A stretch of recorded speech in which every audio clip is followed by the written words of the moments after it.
গ্রামের নাম মুক্তারপুর, তবে লোকমুখে শোনা যায় মুক্তারপুর। তাই বলতে গেলে এই গ্রামটি আমার গ্রাম। আজ আপনাদেরকে ঘুরিয়ে দেখানোর চেষ্টা করছি চুয়াডাঙ্গা জেলার দামুড়হুদা উপজেলার আরও একটি সুন্দর গ্রাম। বরাবরের মতো সম্পূর্ণ ভিডিওটি জুড়ে আপনাদের সাথে আছি আমি সাবিহা সুলতানা মুক্তা। চলুন তাহলে একসাথে ঘুরে দেখা যাক মুক্তারপুর গ্রামের বেশ কিছুটা অংশ।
আজ আপনাদেরকে ঘুরিয়ে দেখানোর চেষ্টা করলাম চুয়াডাঙ্গা জেলার দামুড়হুদা উপজেলার ছবির মতো সুন্দর একটি গ্রাম মুক্তারপুর গ্রামের বেশ কিছুটা অংশ।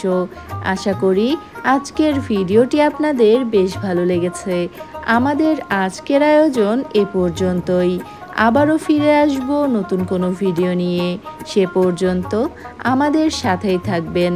এতক্ষণ যারা আমাদের ভিডিওটি দেখছিলেন সবাইকে অনেক ধন্যবাদ। ভালো থাকবেন, দোয়া রাখবেন। আল্লাহ হাফেজ।